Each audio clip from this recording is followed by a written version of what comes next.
Shabbat Shalom and welcome back once again to the Virtual House Church. It's my blessing to be once again with you hosting Virtual House Church today. My name is Juan Carlos from the Light to the Nations channel.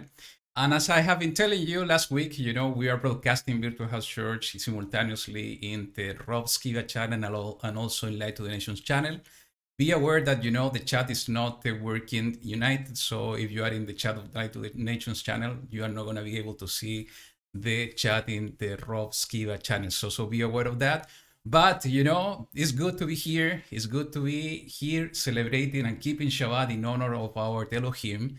And what a better way to do it, gathering all of us together, at least virtually, we are in the four corners of the earth with the idea and the purpose and the desire of our heart just to study the word of Yahuwah, just to honor his name.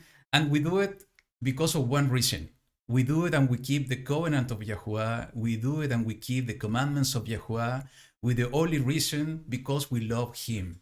We keep his commandment because we love our Abba, our Father. So I welcome all of you that are joining us here in Virtual House Church. I see 55 of you connected in Rob Skiva channel and 44 of you connected in Light to the Nations channel. And this is an amazing blessing, that we have the opportunity and we are keeping this platform in order to have the chance to study together the word of Yahuwah. I know many of you that doesn't have the opportunity to meet brothers and sisters face to face or to have the opportunity to have a in-person gathering. And, having just the opportunity to connect through the chat, to connect through the comments, and for me, in this case, to have the opportunity to share what the Abba is guiding us and leading us to study every week is such a blessing. And, we are waiting, all of us, we're waiting for that time when we are going to be gathered from the four corners of the earth, and we are not going to be in the need of this platform and this technology because we are going to be in person celebrating the name of Yahuwah, praising his name, and also studying together by the hand of our King Yahushua HaMashiach. It's not going to be me, it's not going to be anybody else that is going to give us the word of Yahuwah. Is going to be our King directly, the one guiding us in the truth of the way of Yahuwah. And that's going to be an amazing time that, I do believe that you, as well as me, are waiting for that time to come. And there is no doubt in our heart that, we're getting closer and closer to that time. It's just a matter to see what's going on in the world. The birth pains are increasing in frequency, and also it's getting even more difficult every day. And that's just an evidence to all of us that we're getting closer and closer to that day. So, once again, welcome and thank you for joining us here in Virtual House Church. That we are, and the purpose is to get back to the basics, as you can see at the top of my head. So, as I always remind you, and I will do it once again, and let me share the screen with you now. Just give me a second. Virtual House Church is a ministry, is a project, it's a project that was started by our beloved brother Rob Skiva and his wife Sheila Skiva back on 2012, and has been an amazing blessing to all of us that we have been in touch with this project, with this ministry throughout the years. And the only fact that we are here continuing with Virtual House Church is because of the obedience on Rob's heart and in Sheila's heart that we are here and we are studying the word of Yahuwah, having this platform to join us every week virtually to study his word. And throughout the years, Rob had been collecting so much information that you can go directly to the virtualhousechurch.com website, and you will find so much information has been collected throughout the years in the Torah cycle that you can find over here, all the different cycles of the Torah. And you can click any of them. Let's go here to the week 19 of Exodus. And you will find that there is plenty of information has been collected throughout the years with all the broadcasts from previous years, the amazing Parsha in 60 seconds that, every time that we're doing the Torah cycles, we're using these videos that are a compilation, a summary, a great summary and a funny summary of the study of that week. But the most important items here, that you can find in this website, all the previous broadcasts starting from 2013 and onwards, including the ones that we managed to do with Rob in 2021 and also in 2022. And the good thing is that you can find so much information in this website, not only related to the Torah cycles. It's also, Rob was moved by Yahuwah to start collecting so much information, like, defending Messiah, coming out of Babylon, and many other information that you can find over here, including what Jay has been doing for us.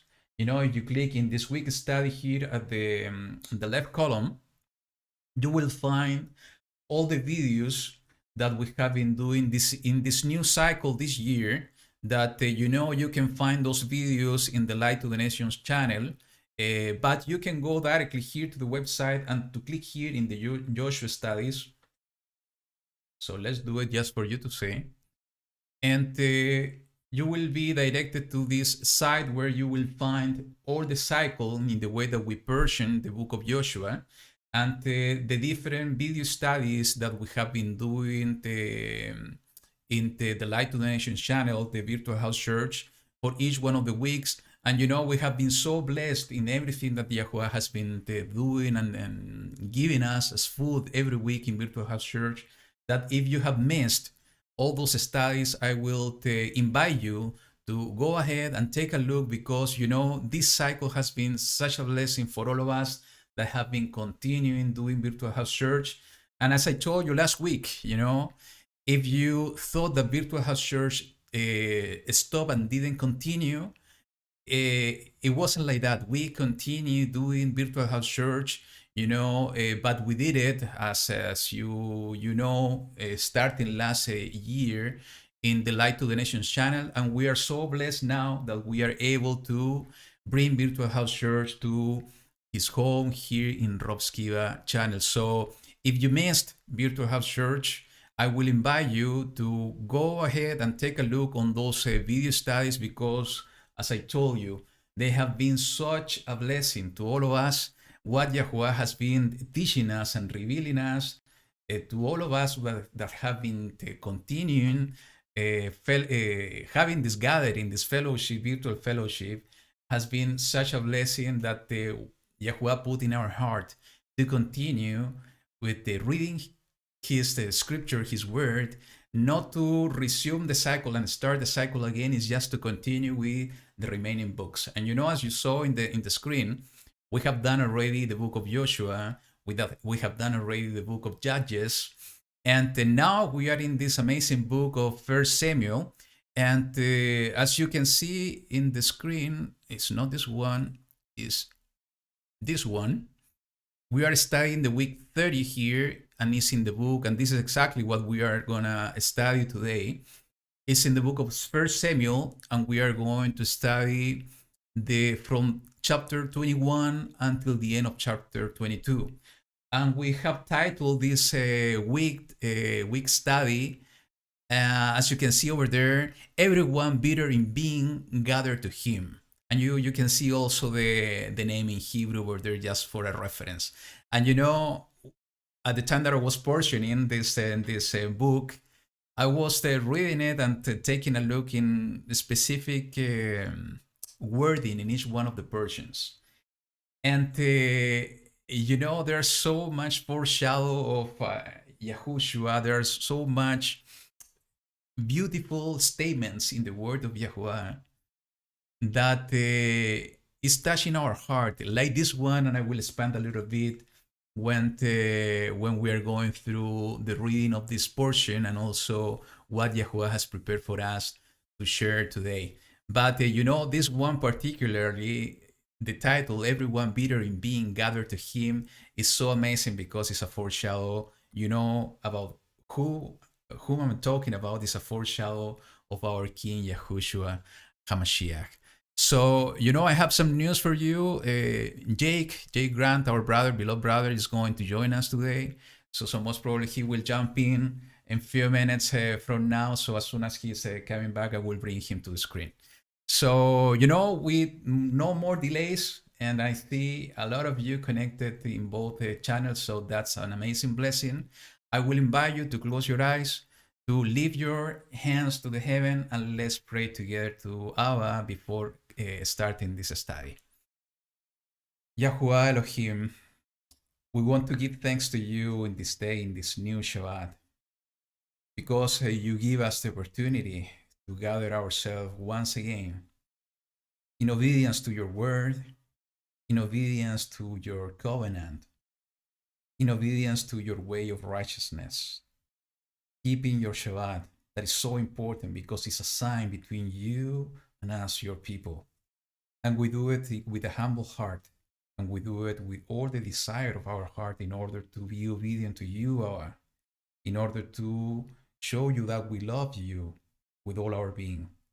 And we ask you, Abba, in this time, that your presence can be with us. We are here, Abba, gathering together virtually in the four corners of the earth. And this is an amazing blessing because you have been awakening your people in these last days. And you are giving us the mean in order to be gathered together, in order to be echad through your ruach, in order to be one through your spirit. We thank you, Abba, because it's you who does everything in our lives. And we ask you, Abba, in this moment, that your presence be with us, that your ruach, your spirit, can guide us in this study. We ask you, Abba, that you can open our eyes, that you can open our understanding in order to get more knowledge and get more food directly from you. You are the one that is teaching us through Yahushua HaMashiach. We are just Talmidim, disciples of Mashiach. And our whole intention is to serve you. Our intention is to get knowledge from you. Our intention, Abba, is that you can guide us and you can teach us as the good Father you are. Teach our heart in order to be obedient to you, Abba. Teach our hearts in order to be humble to you, Yahuwah. That we can be obedient and we can be servant of yours in this time that there's so much need in the world. Give us the opportunity in order to be prepared ourselves in this Shabbat and through these studies in order to fulfill our purpose. That we can go to the world and we can bring the good news of your kingdom to the poor and to the needy. Abba, thank you for giving us the opportunity. And thank you for guiding us to study your word. Abba, I pray for anybody that is going through difficulties in this time, that you can touch them with your hand. Everybody that is going through sickness, that you can touch them and heal them. Touch the hearts, Abba. Give us your heart, give us your mind, that we can follow the step of Mashiach. Thank you, Abba, for the opportunity you give us to be here. And thank you, Abba, for the opportunity you gave us through the offering of your Son, Yahushua HaMashiach, to be part of your kingdom, to be part of your people, Israel. Abba, we pray to you in this moment, in the awesome name of your Son, Yahushua HaMashiach. Amen. Okay, so, as I told you, we are going to continue with this portion. So let me put the scripture in the screen. And, I got this question a few weeks ago about what is the software that I'm using to display the scripture here. So just for you to know, we are using Eastward. So I can suggest you just Google it and go Eastward, and you can have access to this software and different scriptures that, for study the word of Yahuwah is an amazing way to do it. And don't forget to donate to the person that created this software because it's blessing us in such an amazing way. So, as I told you, let me fix my screen over here. So we are going to study from chapter 21 and chapter 22. So let's read together, and if you have your scripture, your written word, take it and read along with me. So it says the following. And David came to Nob to Ahimelech the priest, And Ahimelech trembled when he met David and asked him, "Why are you alone and no one is with you?" Let's keep in mind what we have been studying so far. And last week, in the portion that we were studying, we saw how Saul was persecuting David because he was jealous that David had, the anointing from Yahuwah, and Yahuwah was with him instead of with David instead of being with him. Because we saw in the previous portion that Shaul was rejected because of he was disobedient to Yahuwah. Even though that he believed that he was rendering service to Elohim, he was not doing it. So because of all of this, he was persecuting David, and that's why David was running away from Shaul because he was afraid of his life. And we were studying and seeing all this situation with Jonathan, Yehonatan in Hebrew, and that's why David was running away, because he knew that Saul wanted to kill him. So that's the way where we stopped last week, and just to understand the context of what we are reading today. So we see here in the first verse that David came to Nob and came to the priest. And this is a really important point that I will spend a little bit in just a minute. So let's continue reading now that we have the context. And it says in the verse 2, "And David said to Ahimelech the priest, the sovereign has commanded me a word, and said to me, let no one know whatever of the word about which I send you, and which I have commanded you. And I have directed my young men to such and such a place. And now, what do you have on hand? Give 5 loaves into my hand, or whatever is found." And the priest answered David and said, "There is no ordinary bread on hand, but there is set-apart bread, provided the young men have kept themselves from women." And David answered the priest and said to him, "Truly, women have been kept from us about 3 days since I came out. And the vessels of the young men are set apart, and it is an ordinary mission. And also it was set apart in the vessel today."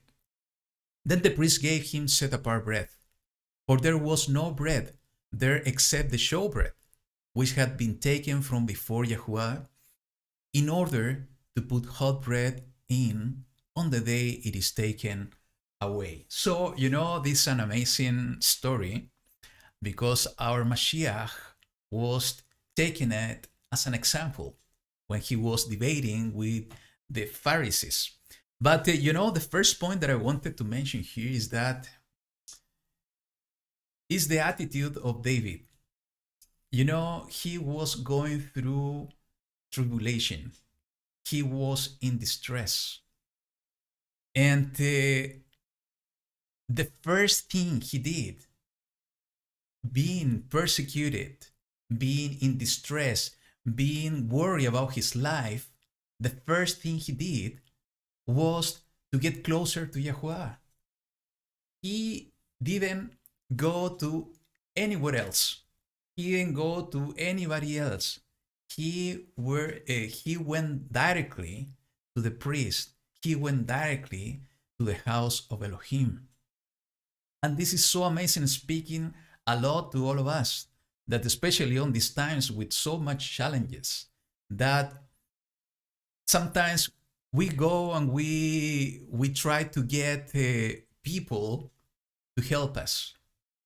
Yesterday I had the opportunity to see a video about what's going on with the current generation. And the person that was speaking, he was saying that the current generation, when they're going through depression, and this is, I think this is the sickness of these times. Every time that they're going through depression, or every time that are going through anxiety, the first thing that they go in order to calm them down is to take their mobile phones and to start looking into social networks. They're using technologies in the same way that, in the past, people were recurring to alcohol, drugs, and things like that. And, this person was talking about that what we should do instead of recurring and trusting in these kind of things, is that we need to learn that we need to trust in people. We should not go to social networks, and we should not go to technologies when we're going through difficulties. We should go to a real human being in order to receive some counsels, in order to get somebody to help us through the situation. And even though that I believe and I agree with some of the things that this person was speaking in the video, and for sure it's much better to record and to count in person real persons, that because they can be servants of Yahuwah, and Yahuwah use people in order to help us. And no matter that, is much better than relying on people, than relying on technologies and the trap of social networks and the way that the system of the world has been working in these days. What this person was missing is exactly what we see David doing in this portion. The only fact that David decided to go to the priest, the only fact that David decided to go to the house of Elohim when he was so afraid of his life, is an example to all of us that if we are going through difficulties in our lives, sometimes the first thing we do is not to go to Yahuwah. The first thing we do is just to, get closer in our own understanding, in our own mind, in our own rooms, in our own houses. And instead of going directly to Yahuwah Elohim, because he's the only one that he can help us and sustain us through those situations. So, I think just to start over, I think it is an amazing example for all of us.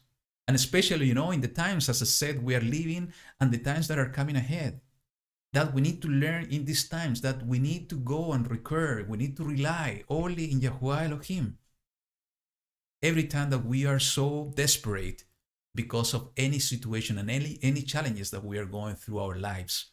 And the beauty of all of this is that the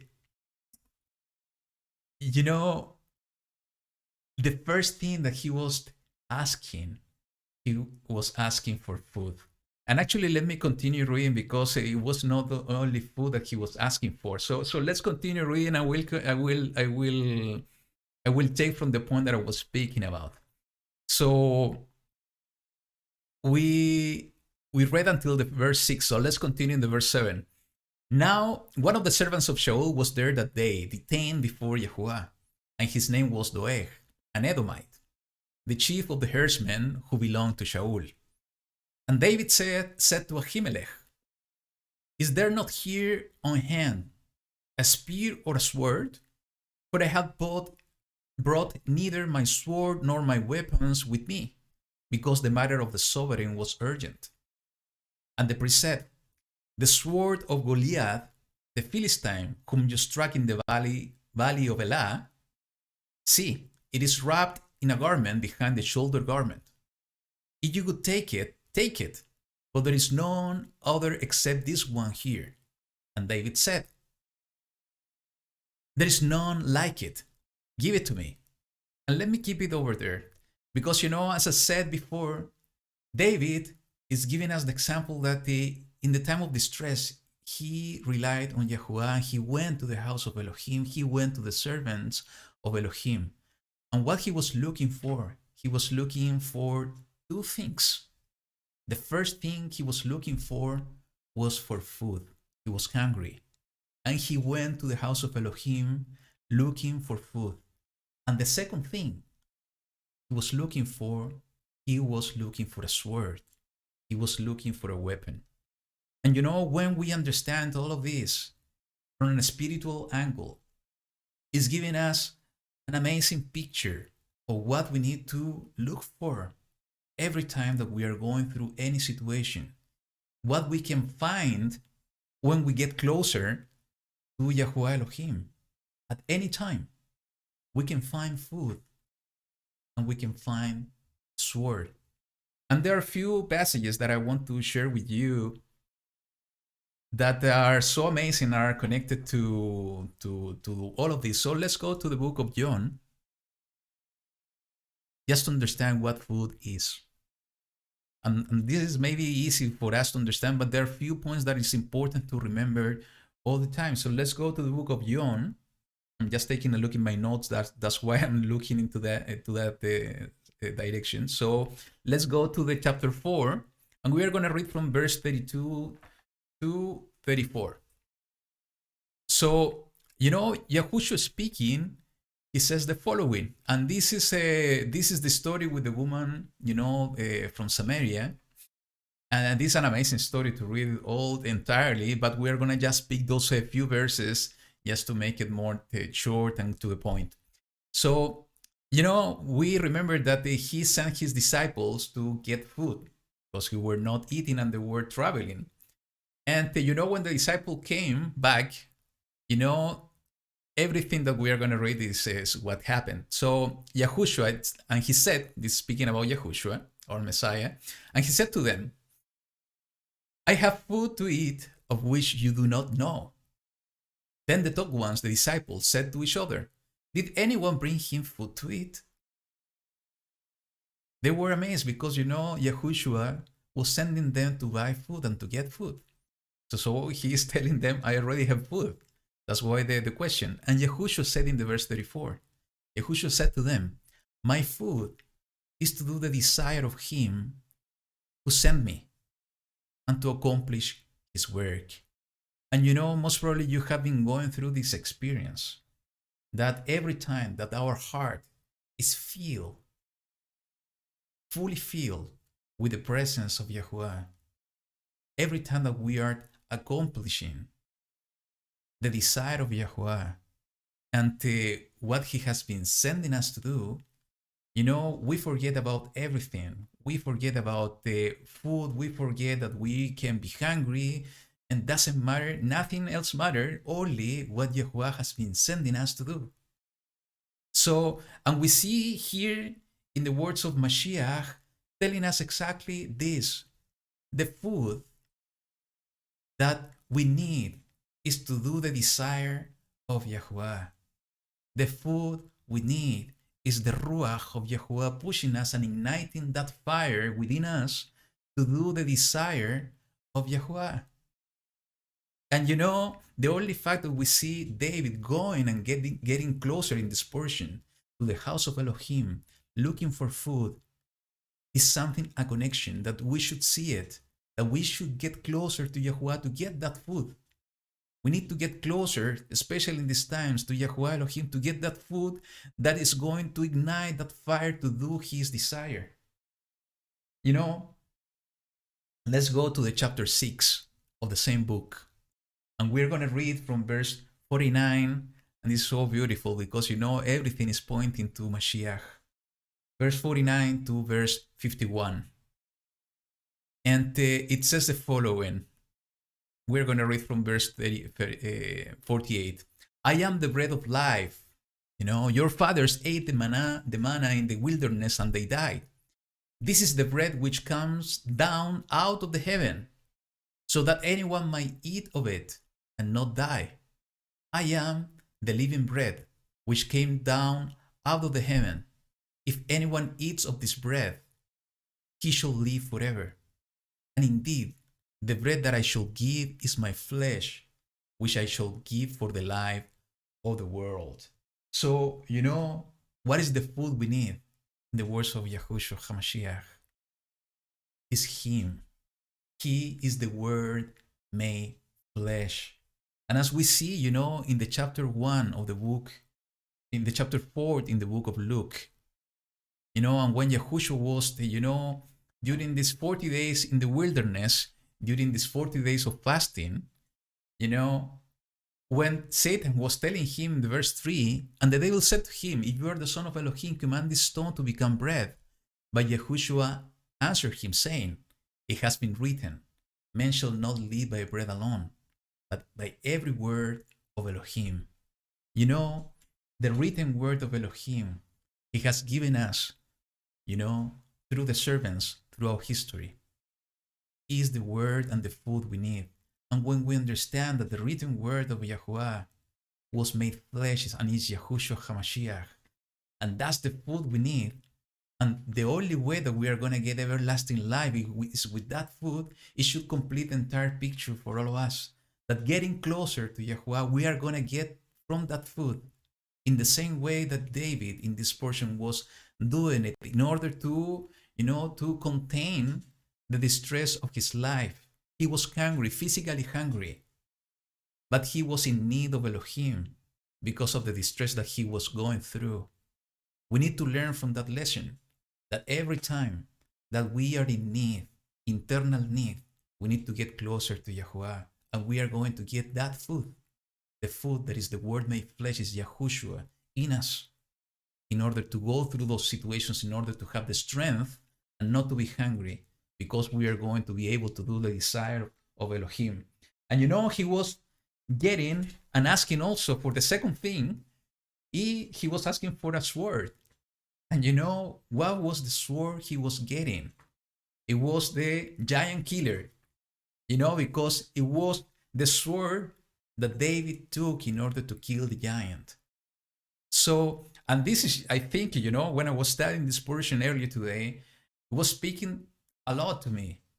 And we were talking about this last week and the previous weeks as well, that we are in the spiritual battle.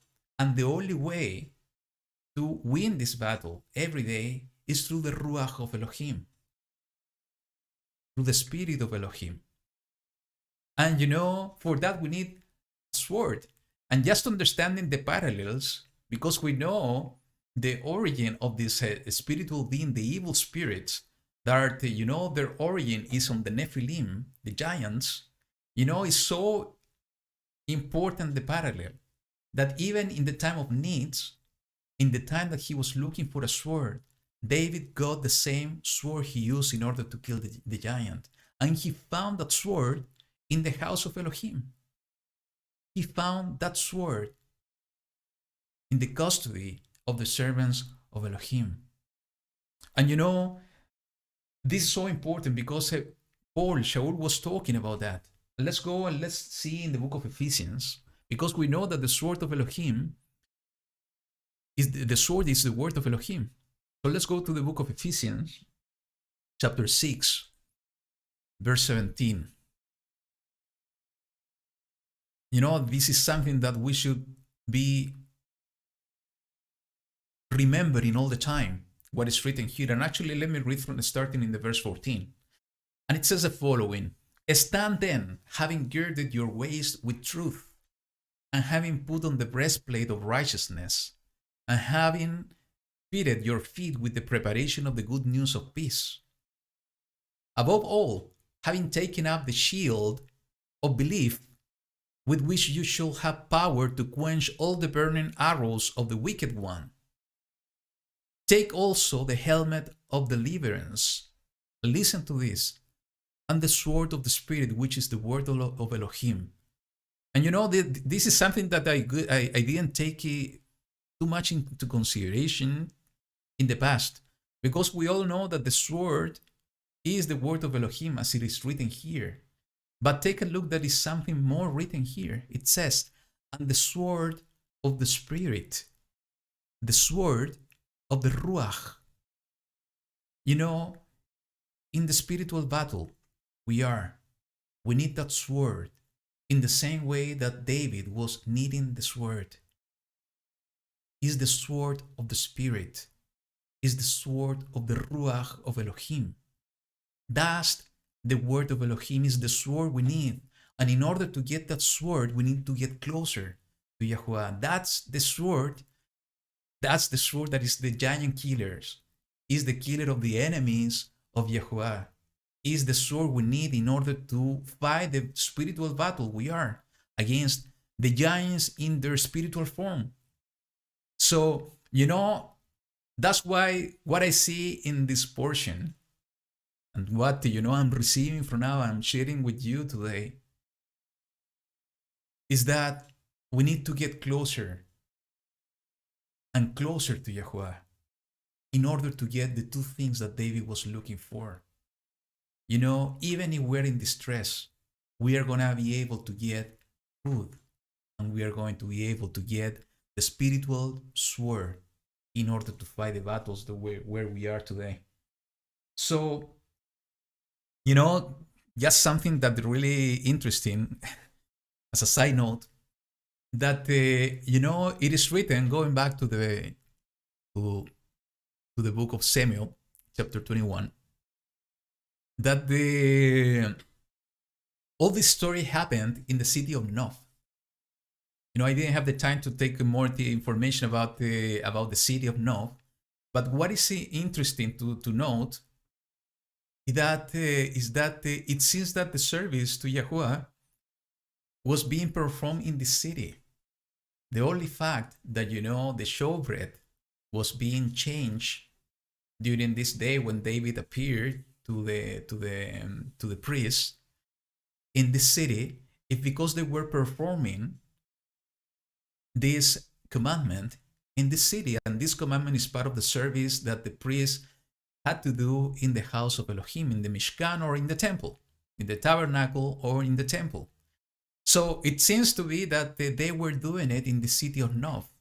Why they were not doing it in Shiloh? Why they were not doing it in other place and they were doing it in Nob? There is something that it will require more study, but it seems that in one moment of the timeline of history, all this service moved from Shiloh to Nob, or maybe to somebody to other places. So I don't have the answer. That answer is not here in the portion as well, but it's interesting. When I was reading it, I just saw it, and it's interesting to maybe to study it with more details. So moving on, and I think the most important point in this portion is exactly about the master of the Shabbat. And that's the way that I call it. Why? Because when Yahushua was speaking about the Shabbat, he was using exactly this story in this book of 1 Samuel to refer and to talk about this important day. So before going there, I just want us to remember when we find the commandment of this of the showbread. So let's go to the book of Leviticus. This is VaiyitKabetzu in Hebrew, and we are going to read in the chapter 24.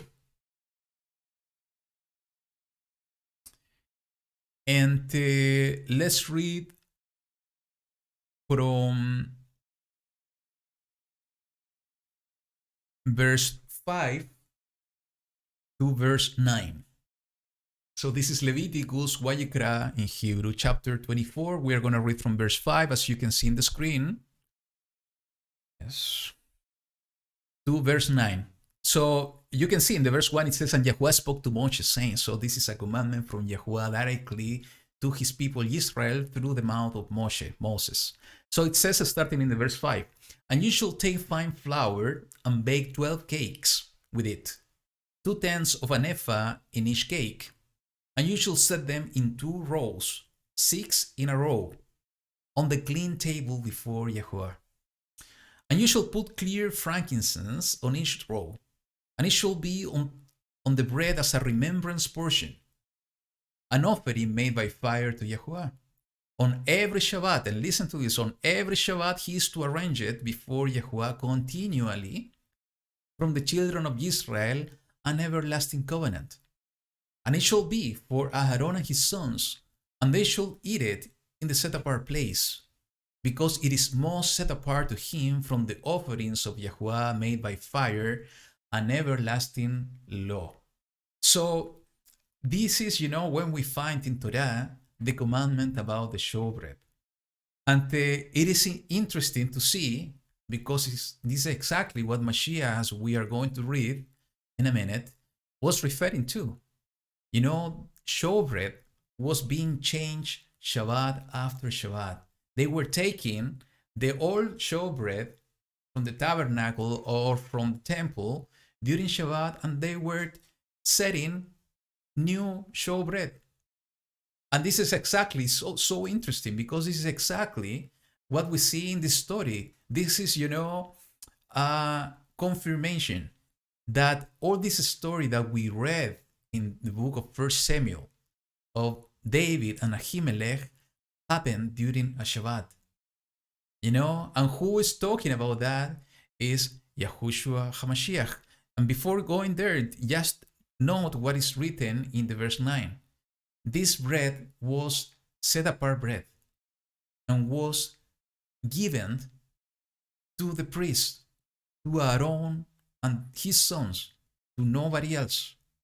And this is exactly what Yahushua HaMashiach was talking about, and this is in the book of Matthew, Matityahu in Hebrew, book of Matthew, chapter 12. We are going to read from verse 1 to verse 8. So, that's amazing thing of studying the word of Yahuwah, when we are able to take a little here, a little there, and as soon as we are putting together this amazing puzzle, Yahuwah is removing any veil from in front of our eyes in order to see the truth of his word. So let's see, I have Jake over here, so let me bring Jake to the screen. Just give me a second. Good.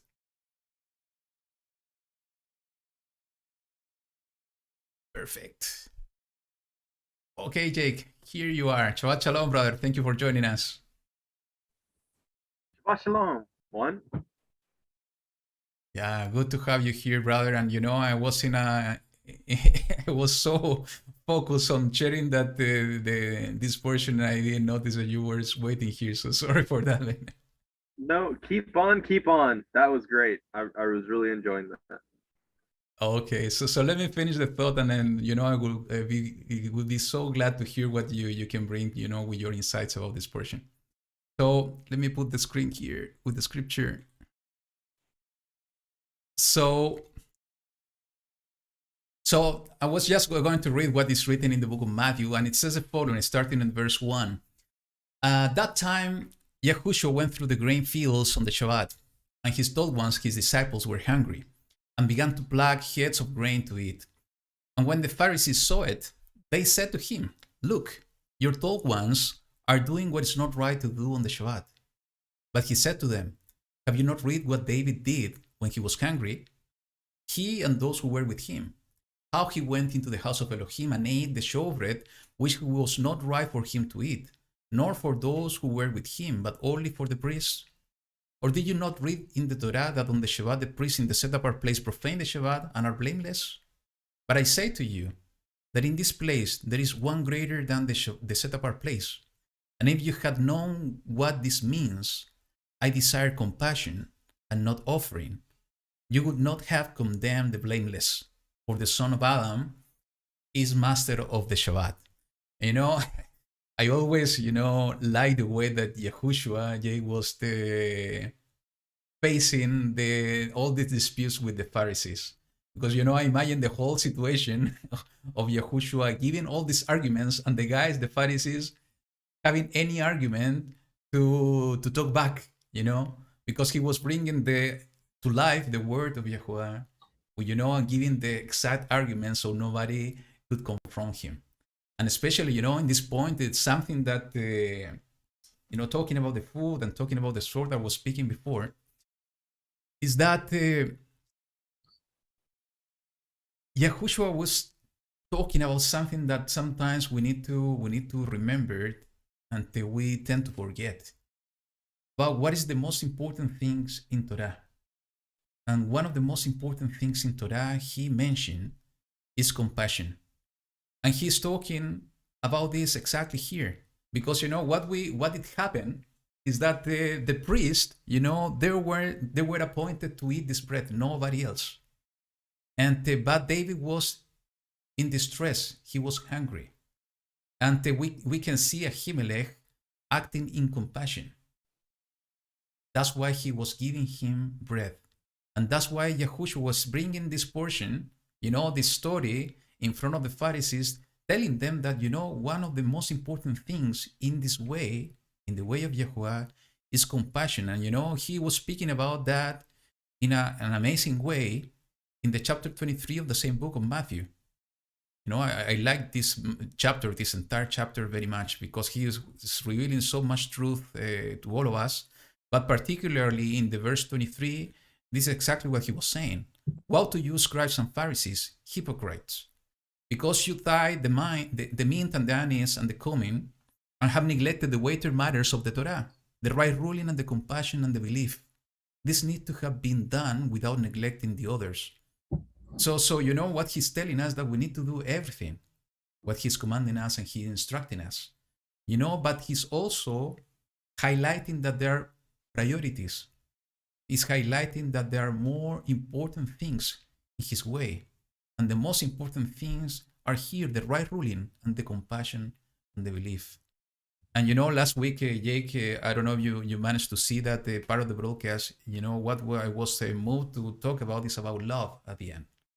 About this amazing love between Jonathan and David, that is is a foreshadow of the love of Yahushua in the way that we need to walk this way, love to one another. And compassion is the other one. You know, even if we see that we need to be compassionate, we need to act in the same way that Yahuwah is acting in compassion, and the same way that, Yahushua was acting in compassion. Just to close the thought, you know, where we see a few examples of that. Let's go to the book of Psalms. And, this is what is in the heart of Yahuwah. Let's go to the chapter 25, in the verse 6. Remember of Yahuwah your compassion and your loving commitment, for they are from everlasting. What is in the heart of Elohim is what is called in Hebrew Rahayim. Rahayim is being translated as compassion. You know, that's what is in the heart of Yahuwah. And we see exactly the same, in our amazing Messiah. Let's go to the chapter 5 of the book of Matthew. Let's see what is written in the verse 7. He said, blessed are the compassionate, because they shall obtain compassion. Blessed are the clean in heart, because they shall see Elohim. This is exactly what he's looking for us, to act in the same way that this priest, Ahimelech, was acting in order to heal David. Sometimes we are so entertained that we need to keep the commandments, and it's important. I'm not saying the opposite, that we are so focused and, in our own understanding, that we, in the same way that the Pharisees were missing the most important things in Torah, sometimes it's happening to all of us. That's why, it's important to let the Ruach to remind us that love for one another, being compassionate in the same way that Yahuwah and Yahushua are, is what we need to do. And, just to give another example of Yahushua HaMashiach, and this is so beautiful, it's in the chapter 9 of the book of Matthew, verse 11 to 13. It says, and when the Pharisees saw it, they said to his taught ones, why does your teacher eat with tax collectors and sinners? And Yahushua, hearing this, said to them, those who are strong have no need of a physician, but those who are sick. But go and learn what this means. I desire compassion and not offering. For I did not come to call the righteous to repentance, but sinners. And this is exactly what we are being called out of the world. We are in this path that we need to learn the way of Yahuwah in order to be prepared to bring the good news. But, it's not only that. We need to bring the good news to the world that is in darkness. And this is acting in compassion in the same way that Ahimelech was acting, and in the same way that Yahushua is teaching us and instructing us. So, brother, I would like to hear from you. So if you have any insight, please go ahead. Yeah,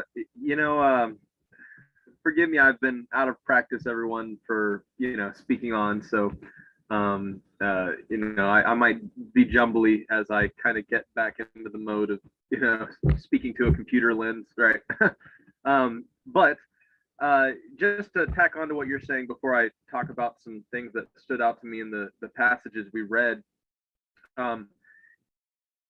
it's very significant that he points out the weightier matters and the importance of understanding how to set priorities in our walk, how to set priorities in our faith and our understanding of how to live out our faith in a practical way. And whenever he uses this example of David and David getting the showbread from the priest, it's a Torah principle that showbread, that set apart bread, is not to be eaten by anyone other than the priesthood, right? But there's a greater, a weightier matter of the Torah, and that is to preserve life, because Yah is a Yah of the living, right? Not of the dead. And and at the same point, we see that there was still, in his approach to the priest, in his approach to ask for something that they needed, David, he says that he even kept his men from the women, just as the Most High commanded the children of Israel before they went up to the mount. He said, "Stay, come not into your women for 3 days, so to set yourselves apart and prepare yourselves for the holy presence." And the 3 days reminded me of that 3 days leading up to the fire coming down on Mount Sinai, where he told them, "Hey, just take that time apart from your wives." And we see that David here, at least for the in this circumstance, while he did ask for bread that was just regular bread, he was approaching the priest and having a request, and he was doing it in a proper way. He was trying to be lawful and trying to be set apart, even though they were in need. And there was still a procedure that he was going through there. But and then we see that the priest then gave him this bread to preserve their life, because they needed food to survive. And I just recently heard a brother named Eddie share a beautiful quote and a kind of an understanding from the scripture, and it's how Moses and the children of Israel had two different perspectives of Elohim. Moses knew the ways of Elohim. He knew the ways and the way that the Most High operated. And so he was able to remind Elohim of his character, remind him of who he was. And that's where you see circumstances of intercessing and him praying, "Hey, don't wipe out the people despite of their sin."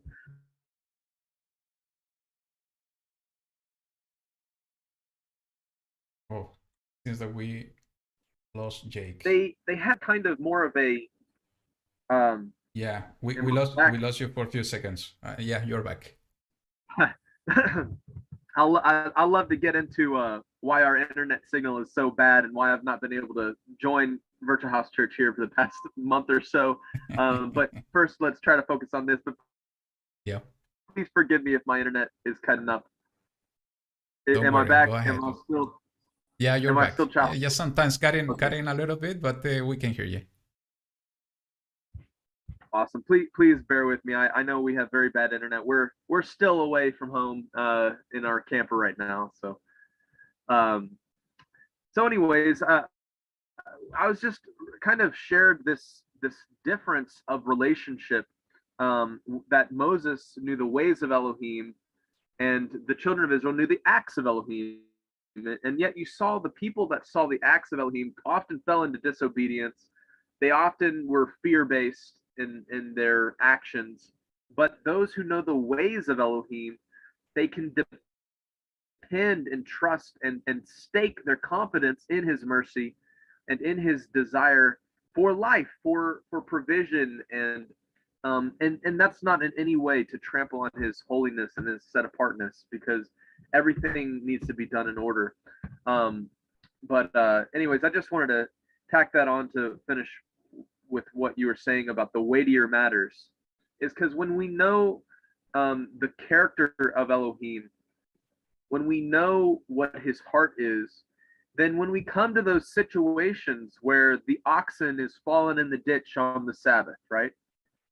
Then we know that the heart is not to keep a set of guidelines and let a being die before our eyes just because it's the Sabbath and it's a day that we shouldn't work on. But that doesn't in any way replace or remove the necessity to treat those things as holy and set apart and important. But it shows us how to set priorities in our life and in our faith walk. And just to jump back over here into First Samuel 21, and just a few thoughts that I had along the way as you were reading. Um,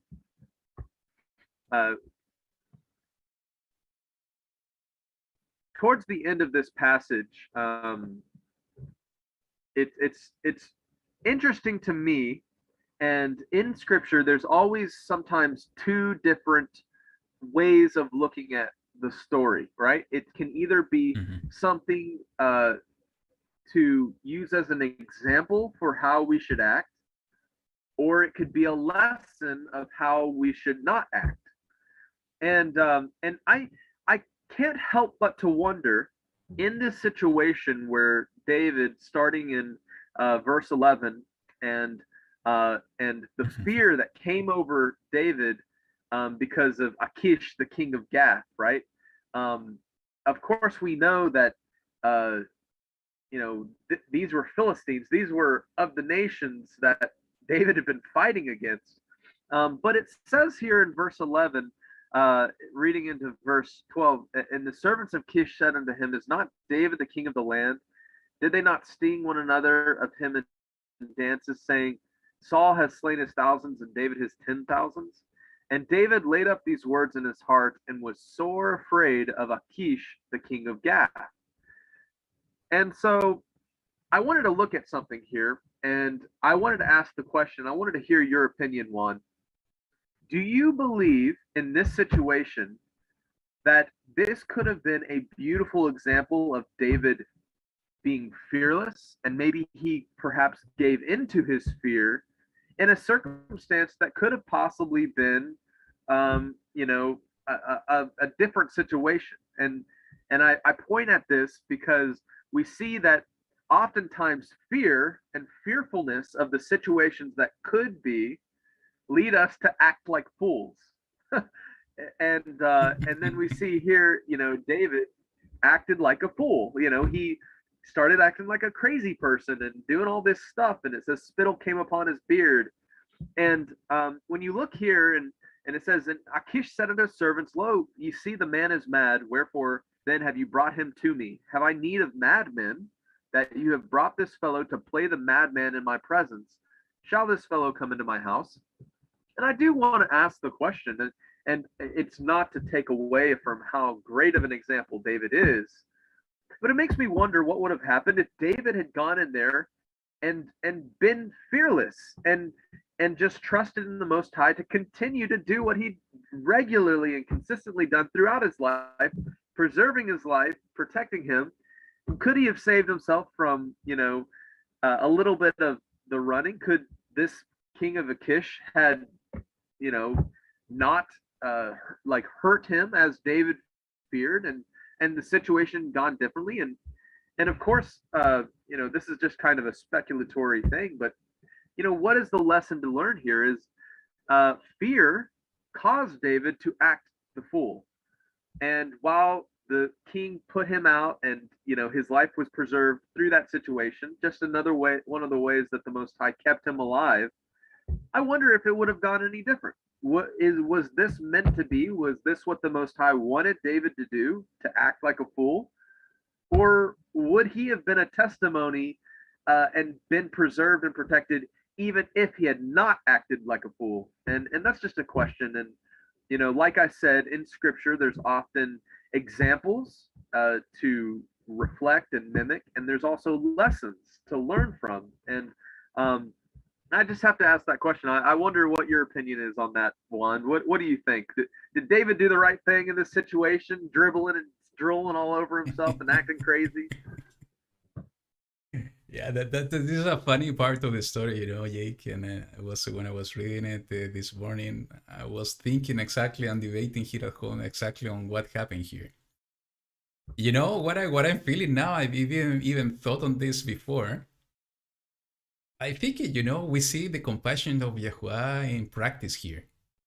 I do believe, as you, that maybe David in this case gave up and gave up to fear instead of being fearless, as you said, because he needed to know that Yahuwah was with him, and no matter that he went through to this place, and we think logically, most probably he went to God and to the Philistines because he knew that Shaul was persecuting him and he was not going to go there.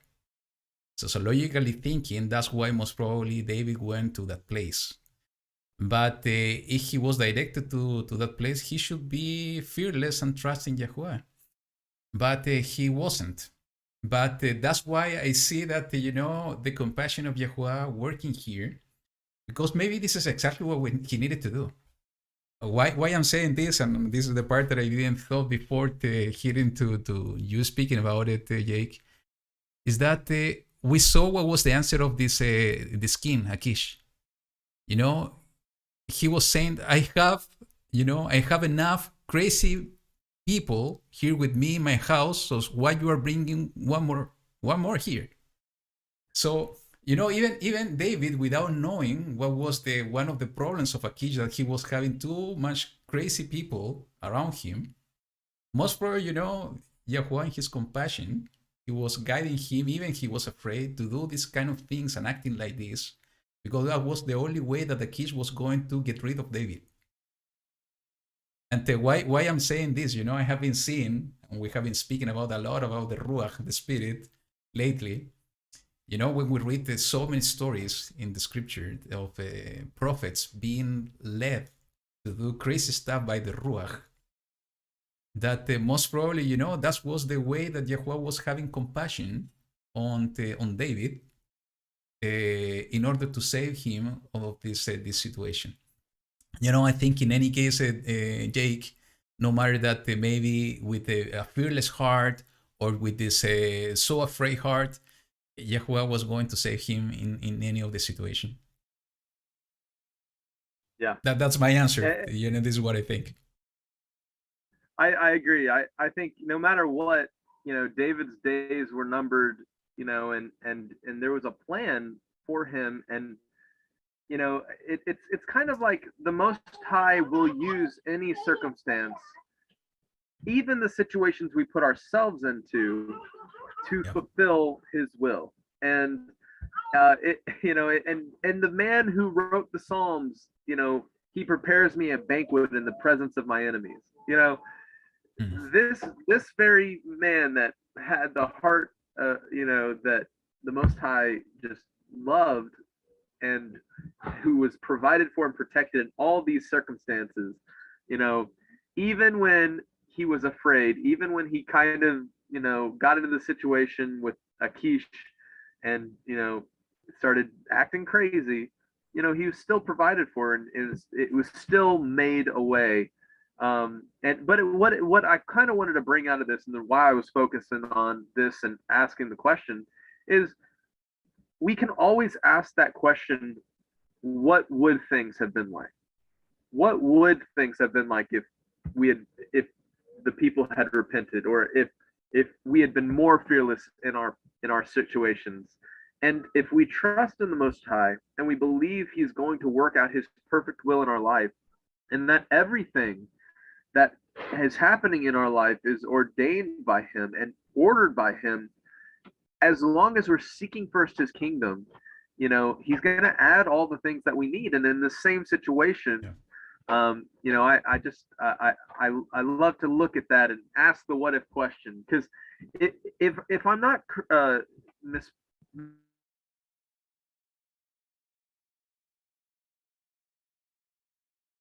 Let's see. Just check something real quick. Just stop for 2 seconds. Go ahead. Okay. So is Gath? I'm trying to recall. Gath is the city in the Holy Land which Goliath, the Philistine, the champion, came. Correct? Is Gath is Goliath's hometown, right? Yep. Am I mistaken here, or let me just try to double check that. Okay, so just imagine he's going through this journey, running from Saul. We start the passage off reading about how he visits the priest, He's shown mercy and compassion by the Most High. He's shown an example of the weightier matters of the Torah, right? The provision, and then he's given the sword of Goliath. And where's the next place he goes? Yeah. The place of Goliath, right? and I wish sometimes the text would be like, behold, David arrived at the city of the big giant whose sword he was carrying. You know, like like it kind of was the sword of down. Goliath, you know? Exactly. This guy rolls into town where the biggest, baddest giant around had lived, and he was probably well known, right? And David rolls up, and he has the guy's sword. You know, imagine how big Goliath's sword is, and just envision this scene of him rolling up, and then he probably was so scary to these Philistines, these people, and then what does he do? He goes into dribbly drill state, right? Imagine a circumstance where he was probably putting the fear of Elohim in some people, like, they were probably, on the cusp of like, whoa, like, what's he want to do here? Why is he showing up here? He took out of our mighty man, and he's rolling up with his sword now. He's going to teach us who's boss. And then, of course, this was a circumstance that they probably, looked down on. It was a circumstance where, this is the mighty warrior of Elohim, and he's dribbling and drooling all over himself. It kind of, and I understand it allowed the avenue of him to get out of there, but I just love to play the picture out of my mind of him walking into Goliath's hometown with his sword, and then what he does is he starts just going nutso, So that's a funny on. picture, by the way, Jake. It's a funny picture to see David acting like this, and also all this situation. But at the same time, it's also speaking to us, and we read this all of the time in the book of Psalms. David was, from an emotional point of view, was up and down all the time. So in this case, we see this mighty man that after the heart of Yahuwah being afraid. This is something that we need to understand, that we are going through the same situations that we can be afraid, but at the same time, we need to trust in him. He will save us even in the circumstances we are going through. Maybe we'll act crazy like David time to time, but even if we trust in Yahuwah, he's gonna save us.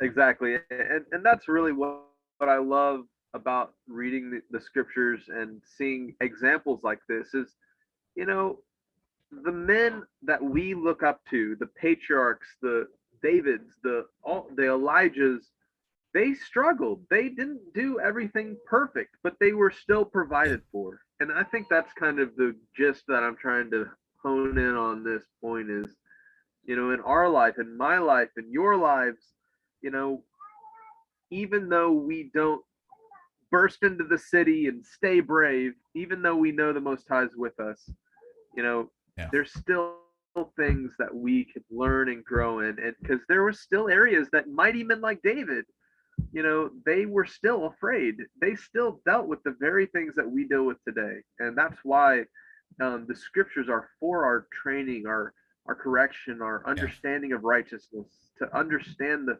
weightier matters of the Torah. And moving on to the next chapter here,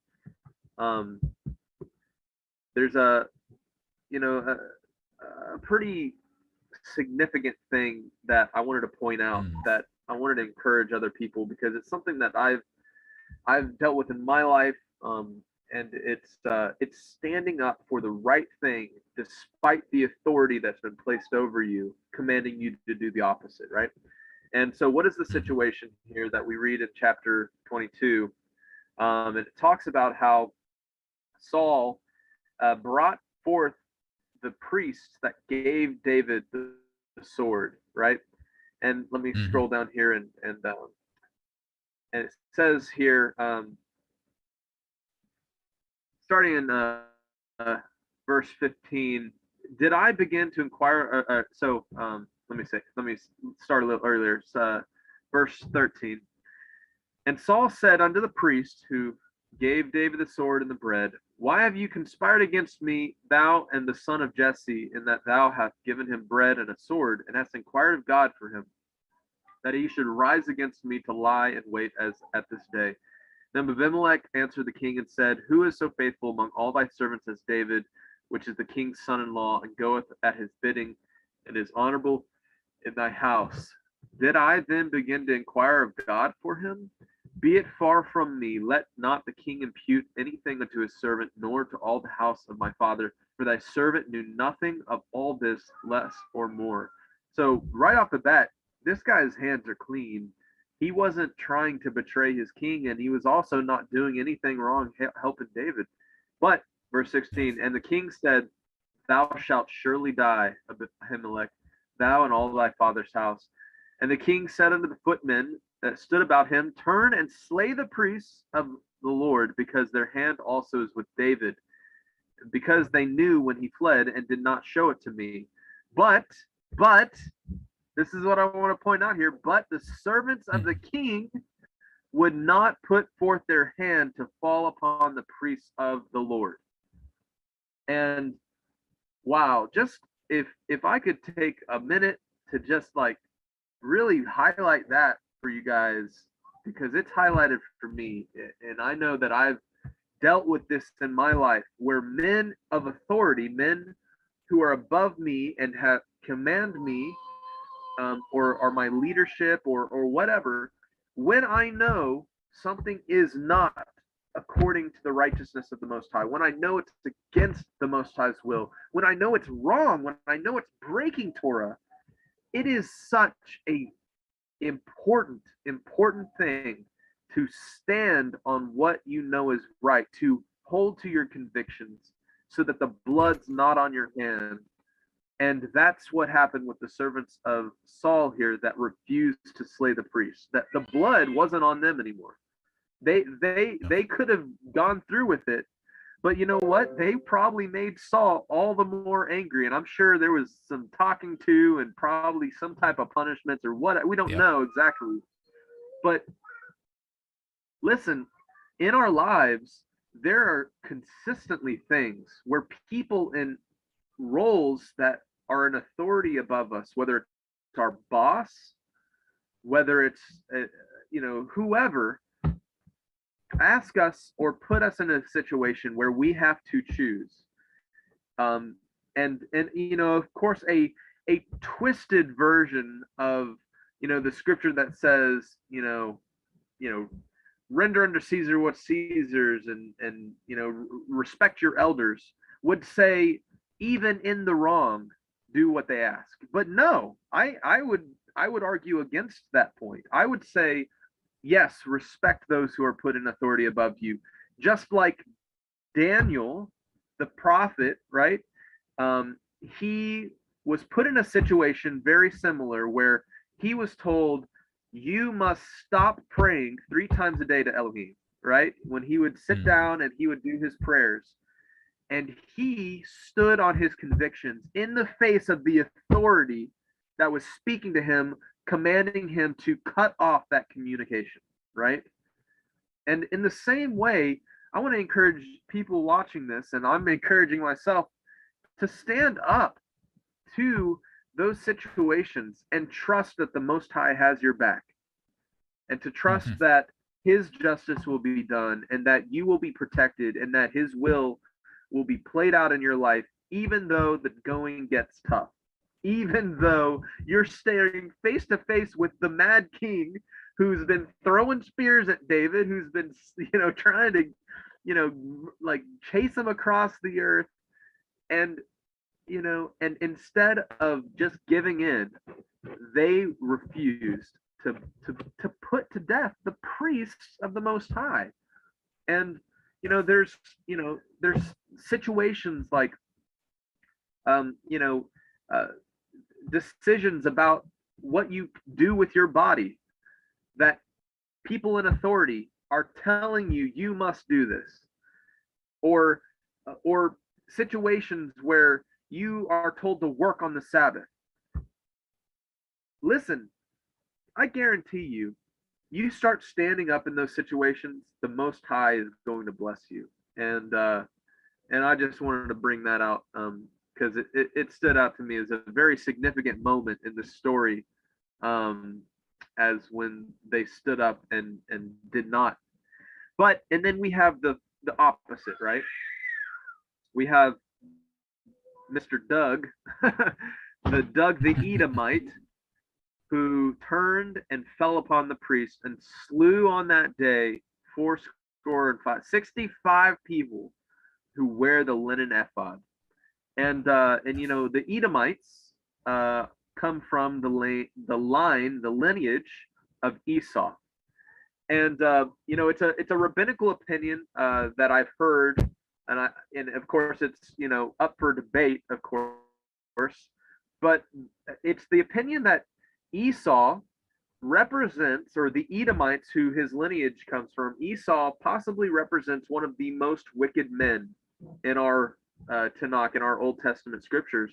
And this is in the face of characters like Pharaoh, who slayed the children, Nimrod, who rebelled against the Most High and tried to put his kingdom up in the sky. This is in the face of you know, the wizard of Egypt. This is in the face of Balaam, the false prophet, who came to put a stumbling block of Israel. And why is this opinion about Esau, that he is the most wicked man, and why am I tying this to this Doug character? Is the opinion that Esau is the most wicked man is because of the fact that he was the son of Isaac. He had righteousness presented before him, and he purposely chose wickedness.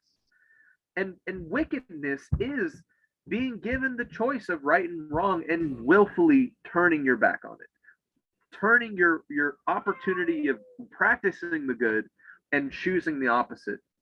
And we do wickedness in our lives, or we're tempted to do wickedness in our lives for all variety of reasons, whether it's personal gain, whether it's comfort, whether it's you know, you don't want to, you know, cause a bump in the road. You don't want conflict with your boss. You don't want conflict with your elder who's putting you in this situation to choose from right and wrong. Whether it's a whole variety of reasons, just apply it to your life, apply it to your situation, in all the little areas that you justify practicing sin, knowing that there's a right path.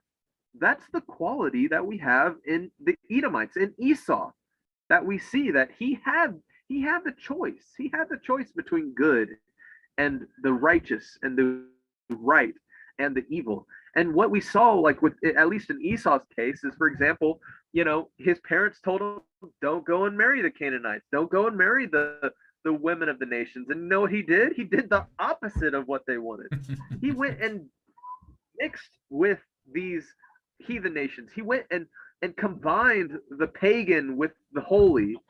And you know, and this is not just, you know, for, you know, Esau, but we see a great example of one of his descendants carrying on the sinful course of his father's lineage, which was, he had this opportunity to choose to stand with the other servants, because it says that Doug was, you know, one of the you know, another head of the servants of Saul. Yeah. I know it's Doeg, but I love to call him Doug because it's close enough, and it could Doeg, Doug. Much better.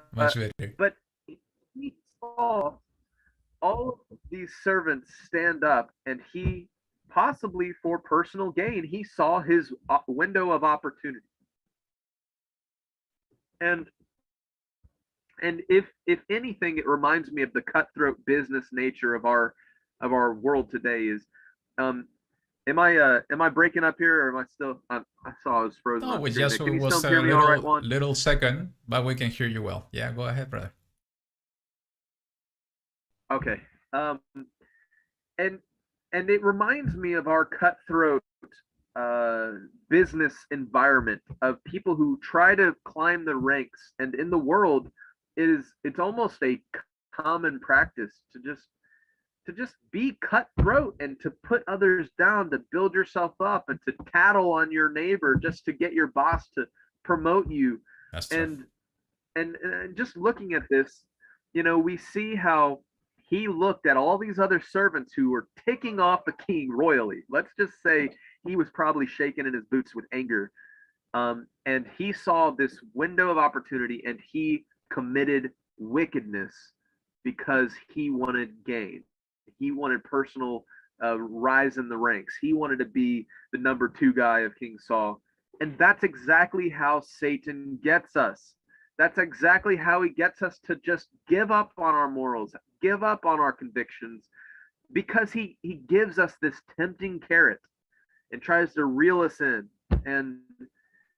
And just like we talked about, the scriptures are for training and correction and examples. Don't follow these examples of the people that don't stand up for the convictions, that give in to the worldly kingdom to build themselves up and to maybe gain monetary gain. Stand on your trust of the Most High. And man, just so amazing though that the Most High, even though those priests were slaughtered, that it says that Abiathar, one of the sons, escaped, and that there was a remnant preserved despite the evil and the great wickedness that was done. And that's kind of a consolation to understand that despite the workings of evil people, despite the desires of the wicked to thwart the plans of the Most High, there will always be a way. And whether that way is through you, whether that way is through the next person that's raised up, whether it's, the remnant that's preserved that slipped out unawares while the wicked was done, there will always be a way. And that's what reminded me at the end of this passage about Abiathar escaping and going to the very servant of the Most High, who was the king that was put in place by the Most High and ended up being his protection, and Abiathar being a very amazing, potent, strong priest, in the story as we read going through. How amazing that despite the evil that's done, that there's always a way that the Most High will, preserve. And it reminds me of Jezebel and how she slaughtered all those priests. But guess what? It said that there was 7,000, correct, that didn't bow the knee to Baal. And That's true. and the school of prophets that was hiding out in caves, right? How amazing. And even today, right? Even today, let's just remind ourselves that in the opportunity to choose righteousness and wickedness, and in the opportunity to choose the hard route, even though it means standing on the word, and choosing the easy route, which means our comfort.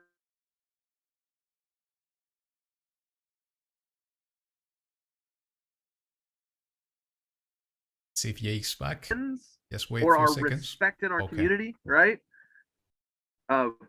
Anyways, I was saying. Now we hear you, but yeah, go ahead.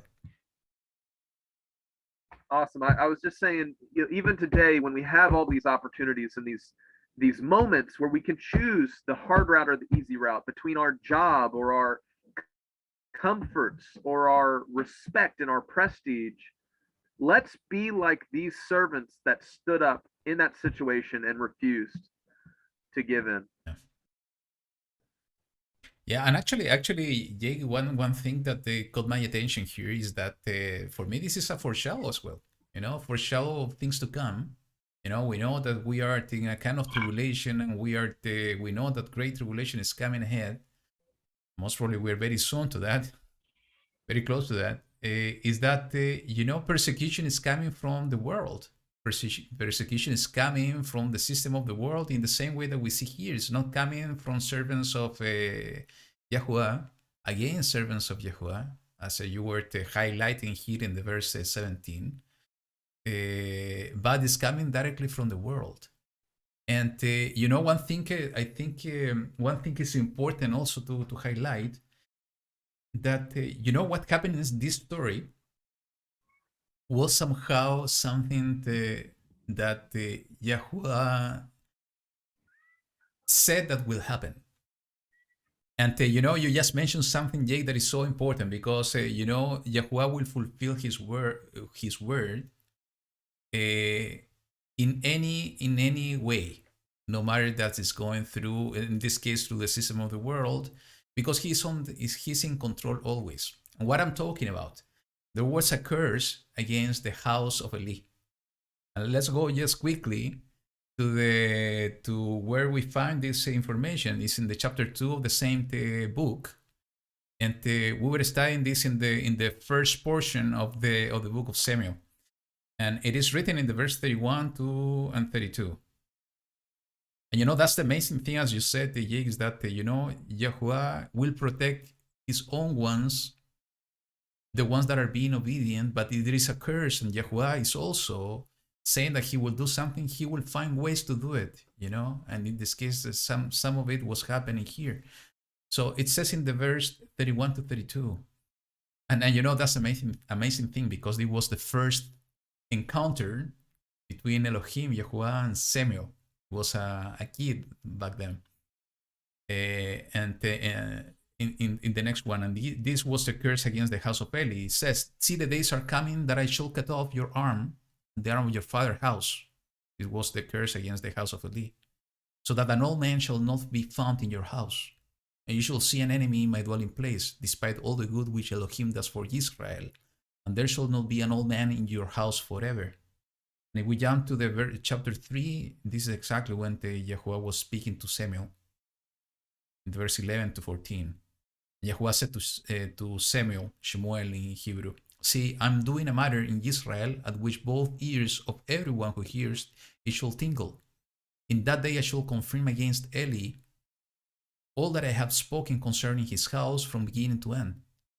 For I have declared to him that I am judging his house forever, for the crookedness which he knows, because his sons cursed Elohim and he did not rebuke them. And therefore I have sworn to the house of Eli that the crookedness of the house of Eli shall never be atoned for by slaughter and grain offering." So what's the point here? That this is really interesting, because when we go to the chapter 22, and we see in the verse 11, so Saul was talking about Ahimelech, and he said, "Ahimelech the priest, the son of Ahitub, and all his father's house, the priests who were enough, and they all came to the sovereign." And as you were mentioning, Jake, the only one that escaped from that situation was Eviatar. So when we review some genealogies, we see, this amazing information. Let's go very quickly to the book of 1 Chronicles, chapter 24, verse 3 and 6. And this is an important and amazing book, because it's talking about the priestly rotation. And it says in the verse 3, "And David with Zadok of the sons of Elazar, and Ahimelech of the sons of Itamar, divided them according to their offices in their service." So we see here Ahimelech was coming from the house of Itamar, and Zadok was coming from the house of Elazar. And if we go down, to the verse 6, it says, "And the scribe Shemaiah, son of Nethanel, one of the Levites, wrote them down before the sovereign and the rulers, and Zadok the priest, and Ahimelech the son of Eviatar, and the heads of the fathers' houses and the priests of the Levites, one of the father's house taken for Elazar, and one for Itamar." So it looks like, the Ahimelech that was speaking about in this chapter 24 of the book of 1 Chronicles is a different Ahimelech, is the son of Eviatar. And Eviatar was the son of Ahimelech. And all of them were coming from the house of Eli, and all of them were coming from the house of Itamar. And we saw that, there was the curse against the house of Eli. The two sons died. And, it is written, we just read in the chapter 2 that, the entire house was going to be dismissed, and they were going to serve the Yahuwah Elohim. So we see, part of the curse happening in this chapter 22, the curse against the house of Eli. And it's not only that, when we go to the book of First King, we see what's happening with Eviatar. And this is in the chapter 2. And this is the King Solomon, Shlomo in Hebrew, speaking to Eviatar in the chapter 26 to 27, saying the following. Then the sovereign said to Eviatar the priest, go to Anatoth, to your own fields, for you deserve death. But I do not put you to death at this time, because you did bear the ark of the Master Yahuwah before my father David, and because you were afflicted in all my father was afflicted in. So Shlomo dismissed Eviatar from being priest to Yahuwah to fill the word of Yahuwah, which he spoke concerning the house of Eli at Shiloh. So, you're connecting all these dots. It's so interesting to see how Yahuwah, if he said that he's going to do something, he does it. No matter the way he will do it, he will do it. So that's why, I want to highlight what you said, Jay, because it's totally aligned to what I was sharing before about compassion. It's totally aligned about love, because we are commanded to love Yahuwah first, but also we are commanded to love our neighbor. And what you said about we need to analyze the situations we're going through, because it's through our life experiences that we are going to be able to put into practice the Torah of Yahuwah and the way of righteousness of Yahuwah. And that's why no matter who is saying something, no matter it is something that is maybe in a different position, higher than us, that is pushing us, in the case as Shaul was pushing the servants to kill the priests, we need to, as you said, we need to analyze always, and we need to walk the way, walk the talk, and walk the way of righteousness of Yahuwah. Because what would ended up happening is that no matter that it was the will of Yahuwah, most probably this to happen because of the curse that was coming against the house of Eli. These guys, the servants of Shaul, were going to commit wickedness anyways. They were not allowed to do that. But Yahuwah orchestrated everything, that somebody from the house of Esau was going to commit this thing, because it was part of the curse. So, for all of us that were walking in this way, what you said, Jake, is so important. We need to be compassionate. We need to walk in love, but most importantly, to Yahuwah first. What it means that we need to keep his commandment all the time, and if Yahuwah is going to do something, he will find the ways to do it, keeping us in holiness, in set-apartness to his commandment and his covenant. And this is something we need to keep always in mind. We are being called to live a different type of life, to live the life of the kingdom of Yahuwah, and we need to push forward to do it at all times. That's one of the most important things I'm taking from this passage, and thank you for bringing this up, because I think in this time that we are living is so important that we should keep that holiness. And actually, in the previous chapter we were talking about that. Even though that David was not part of the priest, and the priests were the only one allowed to eat the bread, and I think you mentioned this as well, Jake, is that that doesn't mean that they were acting in compassion and giving him the bread because he was going in through a situation. He needed to fulfill certain conditions. He needed to be set apart. And, I was taking a look in a few passages in the book of Thessalonians. And Paul was talking about this. What's the desire of Yahuwah? What's the desire of Elohim? Our kodeshah in Hebrew, our set-apartness. And this is exactly connected, all the dots is exactly what we are being called out to do, is to work is to walk and to live in holiness, in set-apartness, to live in kodeshah. And there is a beautiful passage, that is being mentioned, and I would like to share it. It's in the book of Isaiah, Yeshayahu in Hebrew. That somehow is connecting all these dots in the chapter 35. It's only 10 verses. Let's read it completely. It's talking about, second Exodus. It's talking about us. It's talking about Israel. And what should be our mindset. So let's read it together, starting in verse 1. It says, "Let the wilderness and the dry place be glad for them, and let the desert rejoice and blossom as the rose.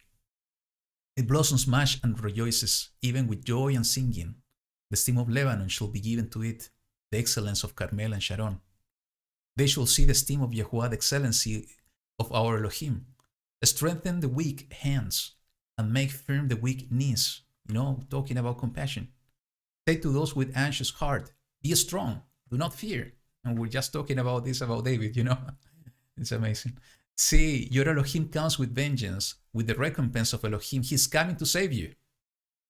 Then the eyes of the blind shall be opened, and the ears of the deaf be opened. Then the lame shall leap like a deer, and the tongue of the dumb sing. Because waters shall burst forth in the wilderness and streams in the desert. And the parched ground shall become a pool, and the thirsty land springs of water in the home of jackals, where each lay grass with reeds and rushes. And there shall be a highway and a way, and it shall be called the way of Kodeshah, the way of set-apartness. The unclean does not pass over it, but it is for those who walk the way, and no fools wander in it. No lions is there, nor any ravenous beast go up on it. It is not found there, but the redeemed shall walk there. And the ransom of Yahuwah shall return and enter Zion, with singing, with everlasting joy on their heads. They shall obtain joy and gladness, and sorrow and sighing shall flee away." So, the way of Yahuwah is the way of Kodeshah, the way of set-apartness. That's why the desire in the heart of Yahuwah is our holiness, our set-apartness. And that's why, what you said, Jake, complemented to what we were seeing in the chapter 21, what we see in the chapter 22, is exactly what should be our behavior. To go to Yahuwah first, to keep his commandment at all time, to trust in Yahuwah, to be obedient. No matter who is pushing to do something different, no matter who is trying to convince us to do something different, we need to remember that we are walking in this way of Kodeshah, or set-apartness. And it is written that nothing unclean will enter the New Jerusalem. So we are actually in this time learning that we need to live this way. We need to experience in our own day-to-day this living in this way, learning to put the commandment into practice, to be obedient to Yahuwah. But interesting to see this connection, how this course is coming to reality, and Yahuwah orchestrated everything so for his servant not to commit sin, but he put somebody else to fulfill his word. Wow. Yeah, it just keeps resounding in my head over and over. Our Elohim is holy. He must be treated with awe and respect, and that's what has been lost in our communities over the past 1,500, 700, 1,700 years, right? Is the priests in Ezekiel 20:22. Ezekiel 22 says they stop showing the difference between the clean and the unclean, and the profane, and that's what we have to recognize and restore to our walks, is holiness and righteousness, because in that is the protection of the Most High. In that is where the very provision that we see for David, where even though it wasn't lawful for him to eat of the showbread, because he participated in a way that was very honoring and making sure he was treating everything as holy and the most set apart way he could at the time, which was they just abstained from going into their women for 3 days, right? Which is a whole different topic to look into. Yeah. I don't even know, would love to study that out, but just like, for example, like in our walk, I think we've been honed in as a Christian community that it is okay to approach our Elohim in a filthy, unclean state. But I think we're in error there. I think, yes, there is always the opportunity for repentance and returning the Most High, no matter what state you're in. Stop right now and turn around, right? But when it comes to depending on his protection, depending on his provision, depending on him to do those above and beyond things for us, if we treat him like the holy Elohim he is, he's faithful and true to come through for us, right? Right. Because when we give him the honor and respect and obedience that he requires as the bare minimum for us, right?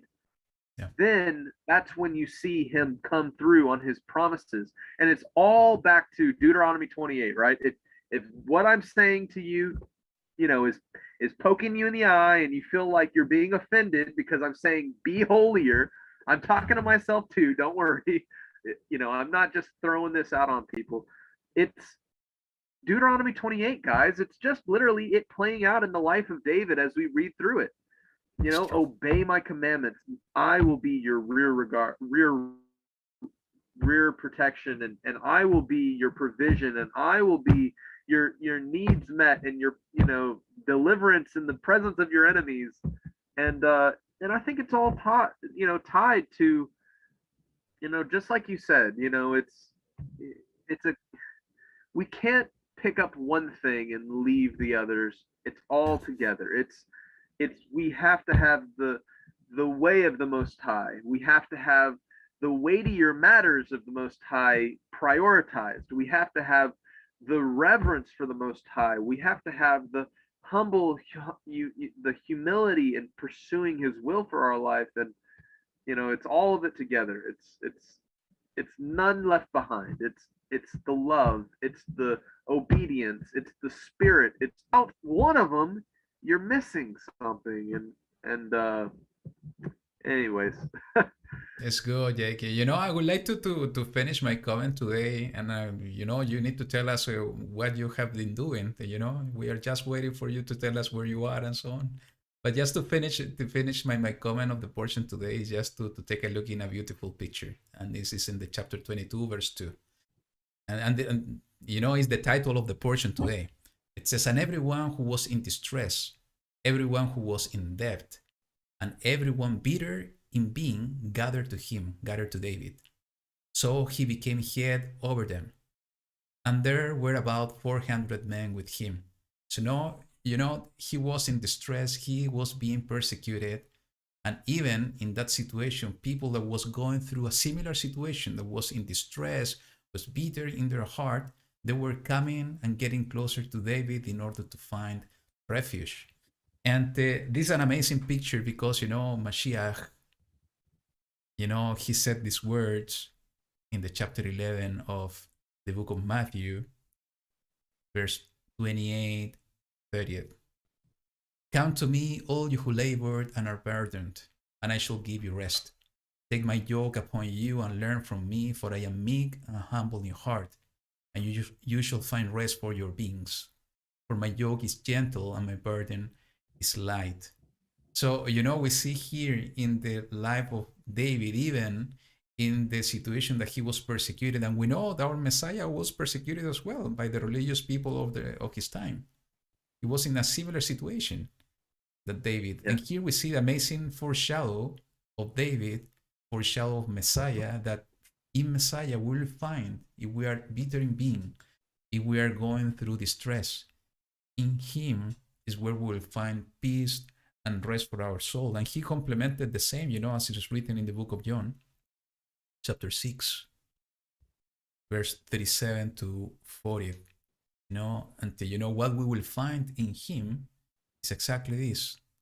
"All that the Father gives me shall come to me, and the one who comes to me I shall by no means cast out, because I have come down out of the heaven not to do my own desire." We were talking about the food at the beginning. What is our food? Is to do the desire of Elohim, but the desire of him who sent me. This is the desire of the Father who sent me, that all he has given me I should not lose of it, but should raise it in the last day. And this is the desire of him who sent me, that everyone who sees the Son and believes in him should possess everlasting life, and shall raise him up in the last days. So in the same way that people were getting closer to David, that they were going through distress and bitterness of life, we can go closer to Mashiach, to Yahushua. And what's going to be the last recompense if we are obedient to the word of Yahuwah is our expectation, our hope, is the everlasting life in his kingdom that is soon is going to be in place here in this world, removing all unrighteousness, removing all sin.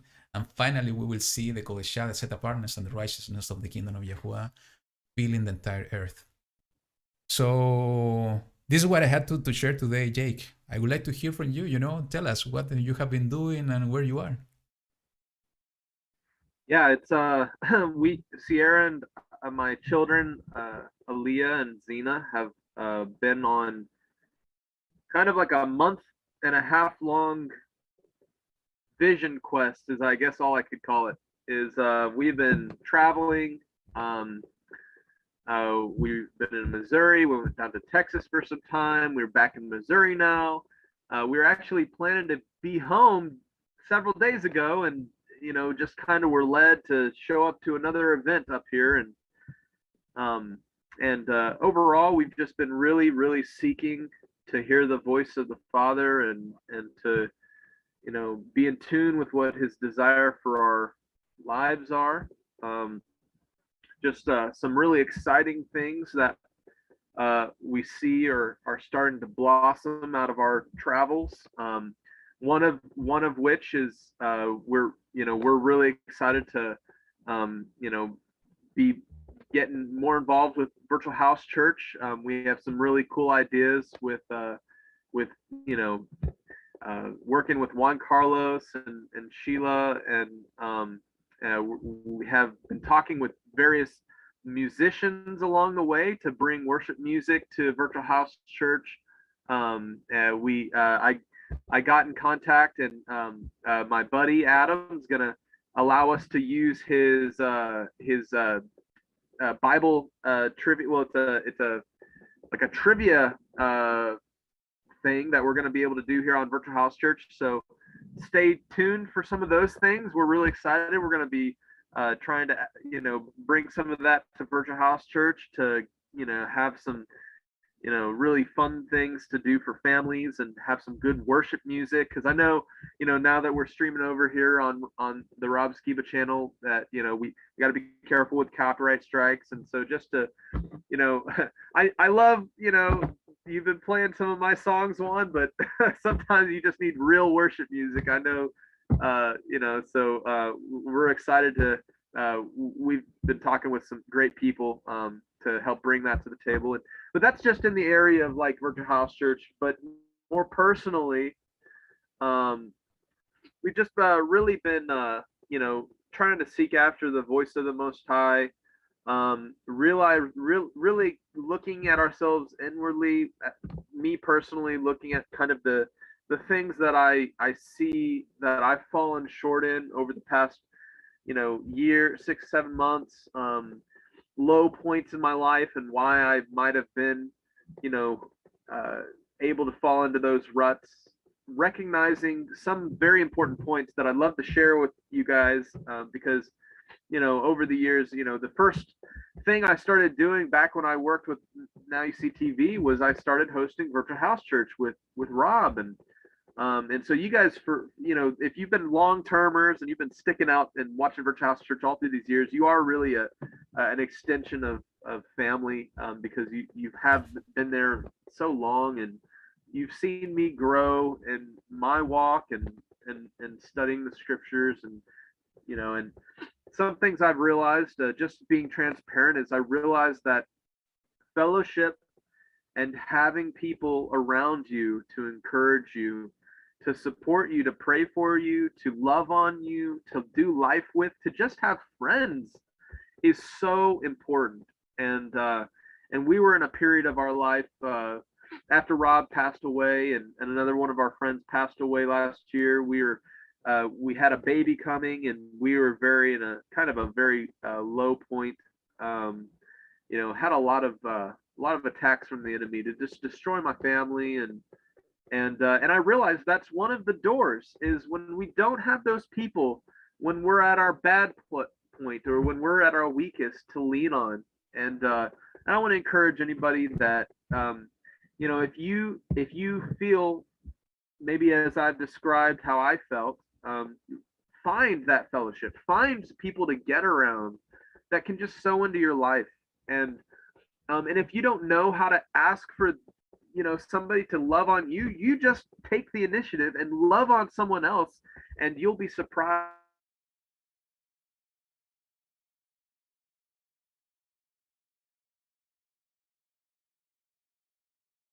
Let's see, he's It coming opens back. doors, and we get filled up with a love from the Father as we pour out. As we love others, we can be filled up. And so, that would be my one thing that I'm learning from this vision quest we've been on. We're on our way home soon. But fellowship, having people around you locally, and just having people to pray with you and encourage you, and just have joy in life with, and to celebrate this gift that the Most High has given us. That it's all the dark stuff in the world, you can get very hyper focused. And I know I get hyper focused on different things sometimes, and sometimes we're our own worst enemy. That's what I am. I'm my own worst enemy. I've I've learned over the years that to stop looking outward at people and what they're doing to me, and oh, they're the bad guy. I've realized that I need to look more this way, right? I'm the one who's limiting myself from a closer walk, and I just need to challenge those areas that I put in front of myself that keep me from growing closer. And so just recognizing that, and just being transparent has helped me, and I'm being transparent with you guys. Is that's some of the things that we've been trying to figure out, is just to hear the voice of the Most High, is so important in these days, to hear him speak, to hear exactly what he wants, because we can know the acts of Yah, as I was sharing that I learned the other day from a brother named Eddie. We can learn the acts of Yah, and we can try to be obedient to his word, but we need to know the ways of Yah, because knowing his character, knowing his promises and who he says he is, and then standing on those promises, is often how we can start to apply it in a deeper way in our life. And so anyways, long story short, we're super excited about some of the amazing things that the Most High has been working on me and my family's life. We're excited that the future that Virtual House Church, I feel that the Most High really wants to grow Virtual House Church, and really wants to just keep encouraging people, as we've been doing, and as Juan Carlos has been doing. And we're just want to really start growing a greater team of people to all build up the kingdom of the Most High. And we're just excited for any role that the Most High puts us in to that end. And so that's pretty much just the main gist of it. We're homesick now, ready to be home, but we've been gone, like I said, for over a month, traveling in our RV. That's why I've not been able to join. I'm so grateful for men like Juan Carlos, who just are so full of wisdom and the word, and man, I felt that way back in 2017 when you were jumping on. I remember back then I was like, man, we got to get Juan Carlos on more regularly, and it's so amazing to see full circle, Juan, like where we're at now, right? And just really excited for whatever the Most High has. And I think my final little thing I'll say is, I realize the most important thing in our lives is just being willing to say yes, whatever it looks like.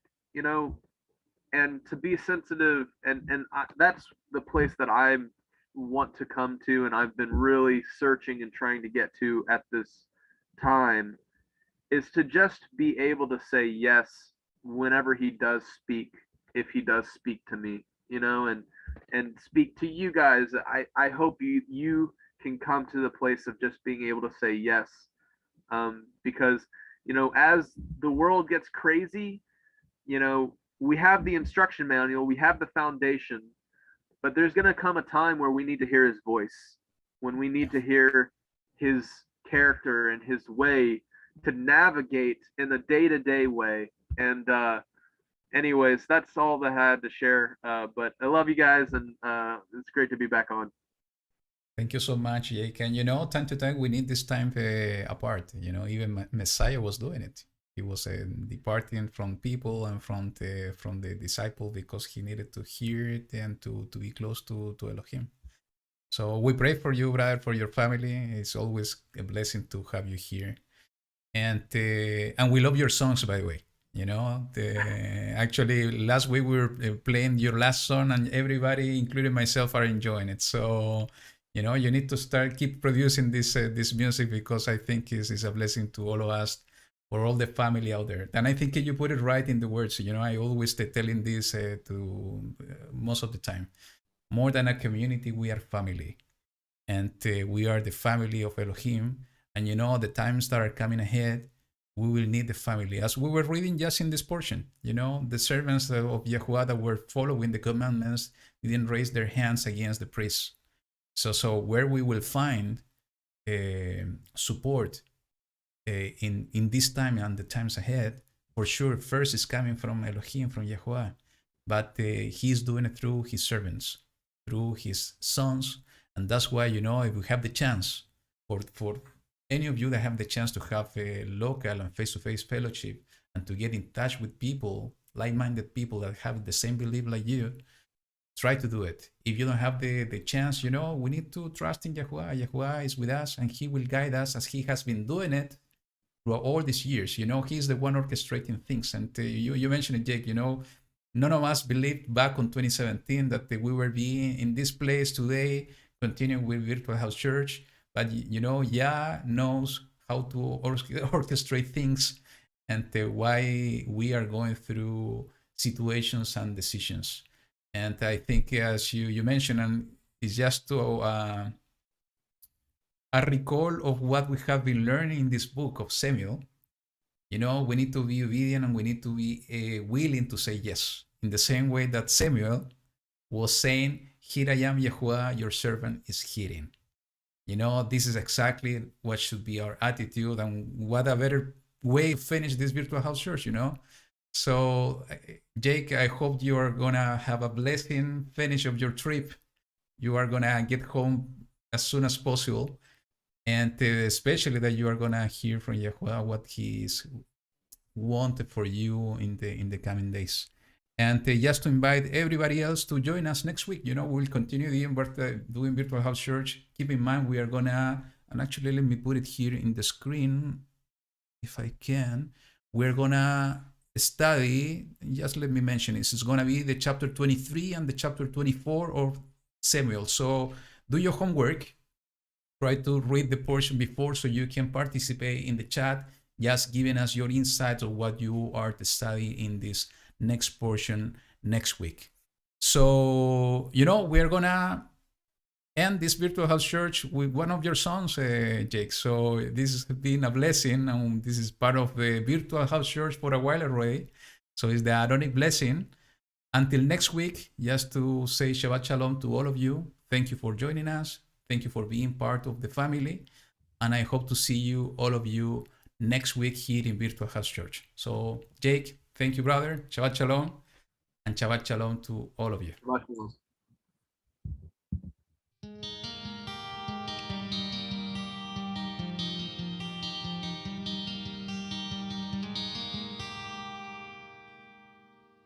יברכך יחוה וישמרך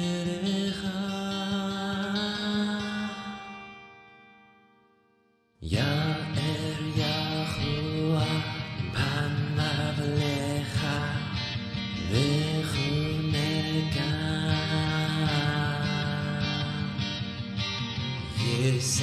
Yahuwah panav lecha ve'yaseh lecha shalom.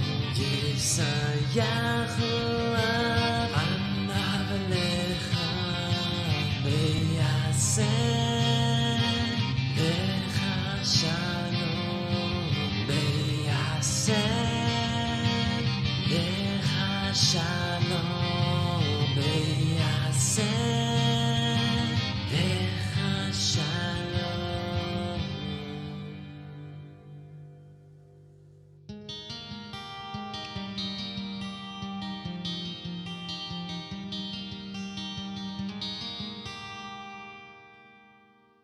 Yahuwah bless you and keep you.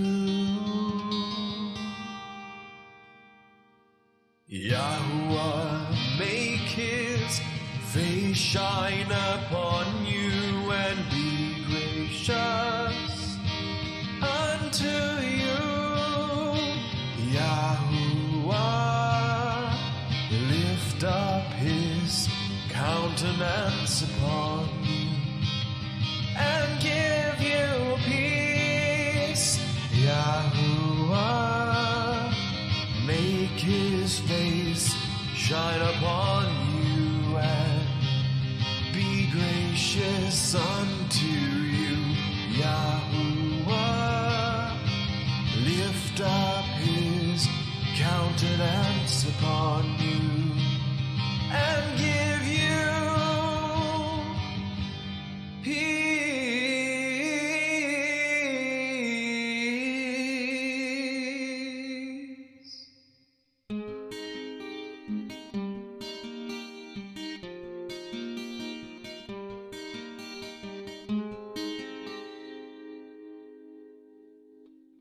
Yahuwah te bendiga